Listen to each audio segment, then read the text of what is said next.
আমরা সকলেই জানি আমাদের বার্থ চার্টে বা আমাদের হরোস্কোপে অথবা আমাদের জন্ম ছকে এমন একটা গ্রহ আছে যার শুধুমাত্র ভাইব্রেশনে ডিপেন্ড করে যে আমাদের লাইফস্টাইল কেমন হবে, আমরা কীরকম ধরনের লাক্সারি লাইফস্টাইল লিড করব, বা আমরা কী ধরনের সাকসেস অ্যাট্রাক্ট করব, বা আমাদের ল্যাভিশ লাইফস্টাইল আমরা কীভাবে অ্যাট্রাক্ট করব, কতটা পরিমাণ অ্যাট্রাক্ট করব, শুধুমাত্র সেই গ্রহটার ভাইব্রেশনে কিন্তু ডিপেন্ড করে যে আমরা লাক্সারি না স্ট্রাগল আর চার্ম না ক্যাওস, এই সব কিছুরই চাবিকাঠি লুকিয়ে আছে সেই একটা মাত্র গ্রহে। সেই গ্রহটার নাম হচ্ছে শুক্র গ্রহ বা ভিনাস। শুক্র বা ভিনাস মানে শুধুমাত্র প্রেম বা ভালোবাসা নয়, এটার অর্থ হলো beauty, abundance, success, moreover luxury, lavish life structure, fame, comfort, money, এই সব কিছুই সমস্তটাই নির্ধারণ করে ভিনাস অথবা শুক্র। কারোর বার্থ চার্টে যদি ভিনাস বা শুক্র গ্রহ দুর্বল থাকে তাহলে সে লাইফে যতই স্ট্রাগল করুক না কেন, তার লাইফে প্রেম, উন্নতি,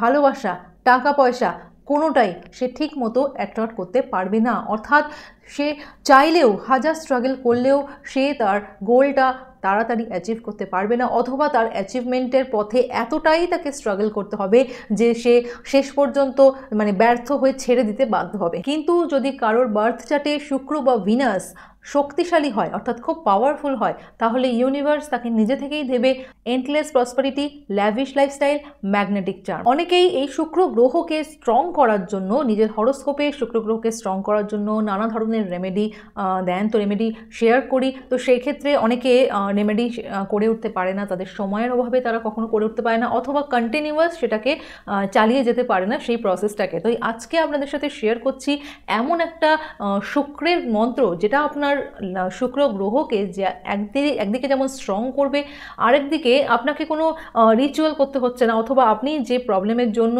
একটা শুক্রের রেমেডি চাইছিলেন, তো কিন্তু আপনি আপনার সময়ের অভাবে বা কোনো না কোনো কারণে আপনি করে উঠতে পারছিলেন না, তো সেক্ষেত্রে আপনি শুধুমাত্র এই মন্ত্রটা আপনাদের সাথে আজকে যেটা শেয়ার করব সেটা শুধুমাত্র শুনলেই আপনি আপনার লাইফে লাক্সারি, অ্যাট্রাকশন, বিউটি, মানি, অ্যাবান্ডেন্স, এই সমস্ত কিছু আপনি অ্যাট্রাক্ট করতে পারবেন। এটি এমন একটি মন্ত্র যেটা শুধুমাত্র আপনি প্রতিদিন 5 থেকে 7 মিনিট খরচা করে যদি শুনতে পারেন তাহলে আপনার জীবন পুরোপুরি পরিবর্তন হয়ে যাবে। যারা পুরোটা শুনতে পারবেন, যাদের কাছে সময় আছে, একটা ইয়ারফোন লাগিয়ে যদি শুনতে পারেন তো খুবই ভালো, কিন্তু সময়ের অভাবে যাদের এই পুরোটা শোনার সময় নেই, অন্তত পক্ষে 5 থেকে 7 মিনিট আপনারা অবশ্যই শুনবেন। আমি সাজেস্ট করব আপনাদেরকে শোনার জন্য, আপনাদের যাতে শুক্রটাকে আপনাদের হরোস্কোপে আরও স্ট্রং করতে পারেন, কারণ এটা শুধুমাত্র একটা মন্ত্র নয়, এটি হলো ভিনাস ফ্রিকোয়েন্সি অ্যাক্টিভেশন টেকনিক। তাই আপনি যদি সত্যিই চান আপনার লাইফে লাক্সারি, ল্যাভিশ লাইফস্টাইল, বিউটি, লাভ, প্রসপারিটি, অ্যাবান্ডেন্স, এই সমস্ত কিছু আপনার লাইফে আসুক, আপনি অ্যাট্রাক্ট করতে চাইছেন, তাহলে অবশ্যই শেষ অবধি মনোযোগ সহকারে ভিডিওটা শুনবেন, এবং আপনার লাইফের পরিবর্তনের একটা টার্নিং পয়েন্ট হতে চলেছে এই ভিডিওটি। Thank you.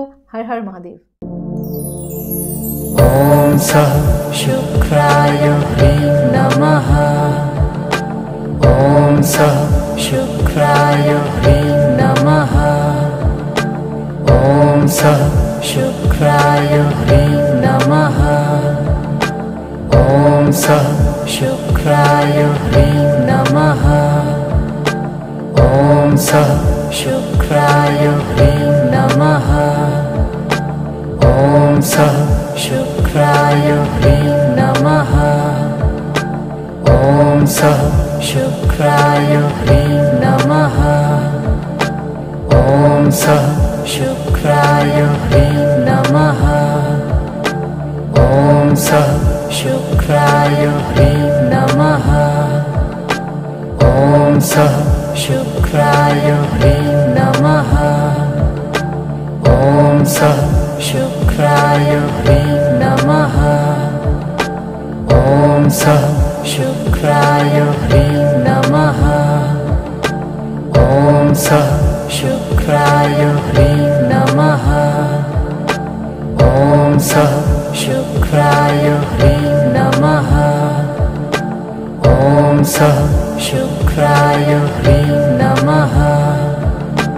ওম সঃ শুক্রায় হ্রিং নমঃ। ওম সঃ শুক্রায় হ্রিং নমঃ। ওম সঃ শুক্রায় হ্রিং নমঃ। ওম সঃ শুক্রায়